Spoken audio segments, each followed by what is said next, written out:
समझदार बेटा। उठ जा नालायक, सुबह के 8 बजने को है। तुझे एग्जाम नहीं देना क्या? थोड़ी देर और सोने दीजिए ना पापा।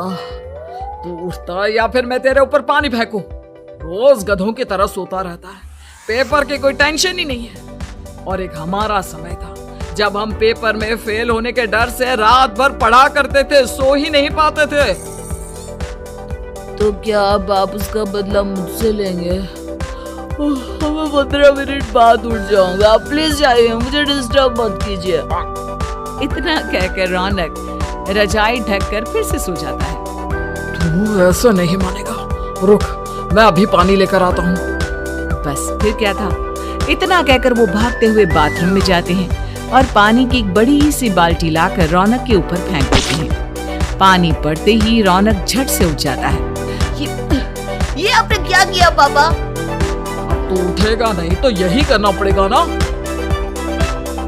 थैंक्स डैड, आपके कारण ना अब मुझे नहाने की भी जरूरत नहीं पड़ेगी। चलिए अब आप माँ से बोलकर मेरे कपड़े निकलवा दीजिए, अब तक मैं ब्रश कर लेता हूँ। वैसे कल ना आप एक काम और करना, नहलाने के साथ साथ मुझे ब्रश भी करवा देना। ये ब्रश करने में ना मुझे बहुत आलस आता है। रौनक की बातों से अरविंद का मुंह खुला का खुला रह जाता है। वो अपनी पत्नी कमला के पास जाता है और रौनक की हरकतों के बारे में बताता है, जिसे सुन उसकी पत्नी हंसने लगती है। तुम अपने बेटे को समझाने के बजाय हंस रही हो। रौनक बच्चा है, धीरे धीरे सुधर जाएगा, आप क्यों उसके पीछे पड़े रहते हो? अभी नहीं सुधरेगा तो कब सुधरेगा? 10वीं क्लास में है रौनक, वो अब कोई बच्चा नहीं रहा। अरविंद की इतना बोलते ही वहां रौनक भी आ जाता है। क्या डैड, मैंने आपको एक काम दिया था, वो भी नहीं हुआ आपसे। अरे क्या हुआ बेटा? माँ, मैंने डैड से बोला था कि वो आपको बोलकर मेरे स्कूल की यूनिफॉर्म निकाल दे, लेकिन मेरे पीछे पड़ने के अलावा इनसे एक काम ढंग से नहीं होता। देख रही हो कमला, देख रही हो अपने लाडले को? अरे आप चुप रहिए जी। चलो बेटा, मैं तुम्हें कपड़े निकाल कर दे देती हूँ। बस ऐसे ही साल पर साल बीतते जाते हैं, लेकिन रौनक के रवैये में कोई बदलाव नहीं आता। वो पहले से भी ज्यादा आलसी और पूरी तरह अपने माता पिता पर निर्भर हो जाता है। 2 साल बाद पता नहीं कहाँ गायब रहता है पूरे दिन, अब तक तो आ जाना चाहिए था। अरे आप इतनी फिक्र क्यों कर रहे हैं उसकी?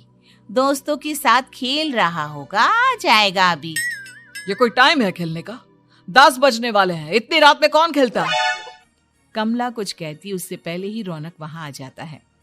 मम्मी जल्दी से खाना लगा दो, बहुत भूख लग रही है। तुम्हें तब तक खाना नहीं मिलेगा जब तक तुम बता नहीं देते कि इतनी रात गए कहां से आ रहे हो। ओ प्लीज डैड, अब आप एसी पे प्रद्युमन बनकर मेरे सर पर बंदूक लेकर मत बैठ जाना।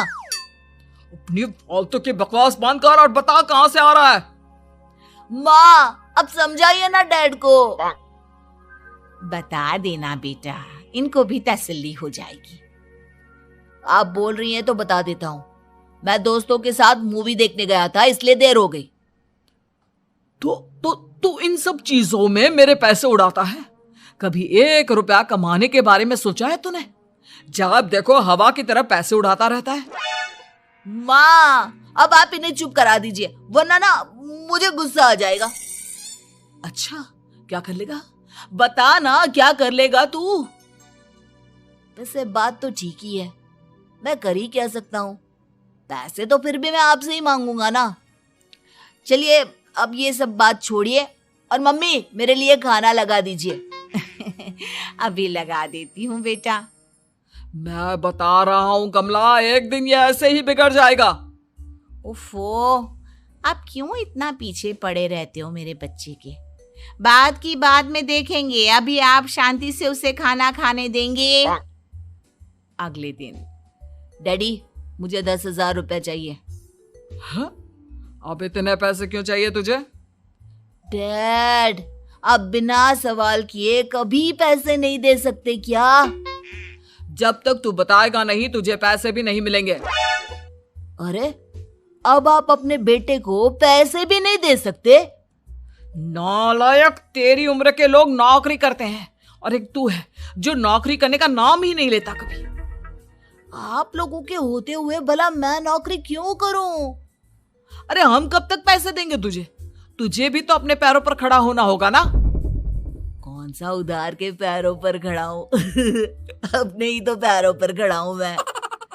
इसी तरह रौनक दिन प्रतिदिन लापरवाह होता जाता है। उसकी लापरवाही को देखते हुए अरविंद और कमला अपने बेटे की शादी कराने का फैसला लेते हैं और 1 महीने के अंदर अंदर ही रौनक की शादी मेघा नाम की लड़की से करा देते हैं। शादी के कुछ दिन बाद, रौनक, मुझे एक अच्छी सी साड़ी चाहिए, आप ला दोगे ना? हाँ, क्यों नहीं। कितने तक की आती है साड़ी? यही करीब 5,000 तक की। तुम चिंता मत करो, मैं आज ही डैडी से पैसे मांगकर तुम्हारे लिए साड़ी ले आऊंगा। आप कब तक ऐसे ही अपने पापा से पैसे मांगते रहेंगी? कोई अच्छी सी नौकरी क्यों नहीं कर लेते आप? अरे डैड के होते हुए मुझे नौकरी करने की जरूरत ही क्या है? पर आप ऐसे कब तक उनसे पैसे मांगते रहेंगे? कुछ आपको अपने दम पर भी तो करना होगा ना। अब तुम भी बाकी लोगों की तरह मुझे ज्ञान देना शुरू मत कर देना। साड़ी चाहिए ना तुम्हें, मिल जाएगी बस। इतना कहकर रौनक अपने पिता से पैसे मांगने चला जाता है। डैडी, मुझे 5,000 रुपया चाहिए। अब 5,000 क्यों चाहिए तुझे? वो मेघा को साड़ी चाहिए थी। अरविंद आगे बिना कुछ कहे चुपचाप उसे पैसे निकाल कर दे देता है। कुछ दिन बाद, तुम्हें नहीं लगता कमला, रौनक हम पर पहले से भी ज्यादा डिपेंड हो गया है? मुझे तो अब उसके भविष्य की चिंता होने लगी है। कल को हमें कुछ हो गया तो वो क्या करेगा? काश तुमने पहले ये सोच लिया होता तो आज हमारा बेटा इतना लापरवाह नहीं होता। तब मुझे कहाँ पता था कि मेरा लाड प्यार उसे इतना बिगाड़ देगा कि वो इस हद तक लापरवाह बन जाएगा। कोई बात नहीं, अभी भी देर नहीं हुई।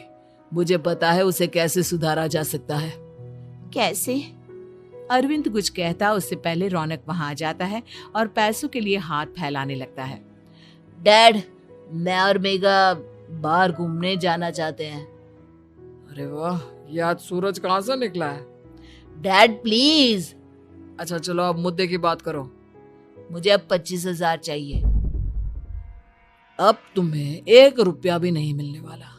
अगर तुम्हें पैसों की इतनी ही जरूरत है तो कोई ढंग की नौकरी कर लो। मम्मी, आप कुछ कहिए ना डैड को। बेटा, वो गलत क्या बोल रहे हैं? ये सब हम तेरे भले के लिए ही तो कर रहे हैं। मम्मा, मैंने बताया ना आपको, मुझे नहीं करनी कोई जॉब वॉब। तो ठीक है, निकल जाओ हमारे घर से। तुम्हारे जैसे लोगों के लिए मैंने ये घर खड़ा नहीं किया है। जितना ये घर आपका है ना, उतना ही मेरा भी है। मैं कहीं नहीं जाने वाला। जाना तो पड़ेगा ही तुझे, क्योंकि अब मैं तेरा कोई भी खर्चा नहीं उठाने वाला। ठीक है, मत उठाइए मेरा खर्चा, मैं अपने दम पर भी जी सकता हूँ। तो बेशर्मों की तरह अब तक यहाँ क्यों खड़ा है? अपना सामान ले और निकल जाए यहाँ से। रौनक पैर पटकते हुए वहां से चला जाता है। घर से निकालना जरूरी है क्या उसे?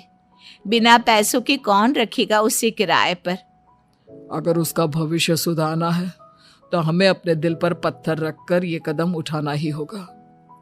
दोनों बात कर रहे होते हैं कि रौनक अपनी पत्नी के साथ एक बड़ा सा बैग लेकर घर से निकल जाता है, लेकिन घर से बाहर उसे कोई भी मुफ्त में अपने घर किराए पर नहीं रखता।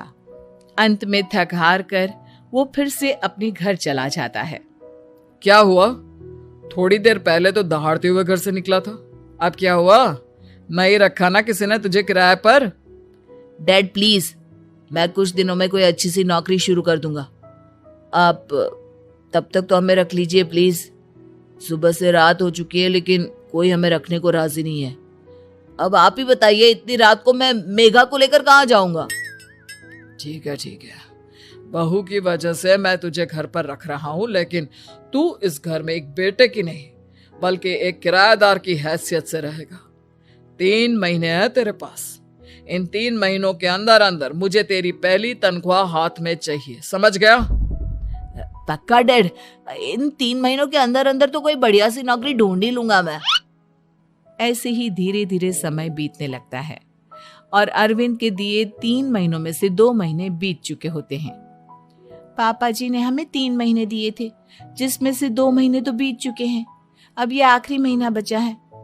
अरे तुम चिंता मत करो, आज मेरा ना 2 जगह इंटरव्यू है, दोनों में से कहीं ना कहीं तो जॉब लगी जाएगी। अच्छा, all the best. Raunak interview के लिए निकल जाता है, जिसके बाद शाम में रौनक घर आता है। कैसा गया इंटरव्यू? आपकी नौकरी लगी या नहीं? अरे पहले सांस तो ले लेने दो अच्छे से। बताइए ना, मुझसे तो जरा भी इंतजार नहीं हो रहा है। वो दरअसल बात यह है कि मेरी नौकरी तो लग चुकी है, लेकिन पैसे बहुत कम है। कितने पैसे हैं? 15,000। इतने में अरविंद और कमला मिठाई का डिब्बा लेकर आ जाते हैं। बधाई हो बेटा। हम जानते थे तेरी जॉब जरूर लगेगी। लेकिन मेरी सैलरी बहुत कम है मम्मा। कम है तो क्या हुआ, धीरे धीरे बढ़ जाएगी। हाँ बेटा, हम तो बस चाहते थे कि तू अपने पैरों पर खड़ा हो जाए। मतलब अब आप मुझे घर से नहीं निकालेंगे? नहीं, ये सब हमने तुझे जिम्मेदार इंसान बनाने के लिए किया था। Thank you mummy papa. अगर आप दोनों ऐसा नहीं करते तो मुझे कभी अपनी जिम्मेदारियों का एहसास तक नहीं होता। आज आपने मुझे सिखा दिया कि इंसान का अपने पैरों पर खड़ा होना भी जरूरी होता है। इतना कहकर रौनक झट से अपने माता पिता के गले लग जाता है और अपनी कमाई की पहली तनख्वाह वो अपने माता पिता के हाथ में सौंपता है। इस तरह रौनक एक गैर जिम्मेदार व्यक्ति से एक जिम्मेदार व्यक्ति बन जाता है।